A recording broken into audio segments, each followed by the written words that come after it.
3 साल का युद्ध, हजारों मौत और अब शांति की बात। रशिया यूक्रेन वॉर एक नए मोड़ पर खड़ा है। रशिया यूक्रेन वॉर फरवरी 2022 में शुरू हुआ जब रशिया ने यूक्रेन पर मिलिट्री इन्वेजन कर दिया। ये वॉर सिर्फ दो देशों का नहीं है, ये ग्लोबल पावर बैलेंस का युद्ध बन चुका है। अब रशिया के प्रेसिडेंट व्लादिमीर पुतिन ने एक बड़ा सिग्नल दिया है। उन्होंने कहा है कि रशिया यूक्रेन के साथ ताकि ये वॉर खत्म हो सके। उन्होंने कहा है कि रशिया यूक्रेन के साथ टेरिटरी स्वैप पर बात करने को तैयार है, मतलब कुछ एरियाज के बदले कुछ एरियाज, ताकि ये वॉर खत्म हो सके। लेकिन पुतिन ने एक चीज बिल्कुल क्लियर कर दी है, रशिया डोनबास रीजन कभी वापस नहीं करेगा।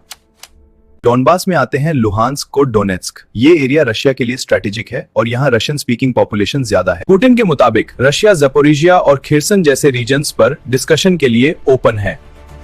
मतलब ये वॉर पूरा खत्म हो सकता है, लेकिन रशिया अपनी स्ट्रॉन्गेस्ट पोजीशन छोड़ने के मूड में नहीं है। यूक्रेन के लिए ये डील इजी नहीं है। जमीन खोना मतलब सॉवरेंटी पर सवाल। यूएसए और यूरोपियन कंट्रीज यूक्रेन को वेपन्स और सपोर्ट दे रहे हैं, जबकि रशिया पर हैवी सैंक्शंस लगे हुए हैं। इस युद्ध का असर पूरी दुनिया पर पड़ा है। ऑयल प्राइसेस बढ़े, फूड सप्लाई डिस्टर्ब हुए, ग्लोबल इकोनॉमी पर प्रेशर आया, पर सबसे ज्यादा नुकसान हुआ आम लोगों का। रशिया यूक्रेन वॉर हमें एक सच बताता है, जब पावर और टेरिटरी की लड़ाई होती है तो सबसे पहले इंसानियत हार जाती है। ये सिर्फ इंटरनेशनल न्यूज नहीं, ये दुनिया के फ्यूचर का सवाल है।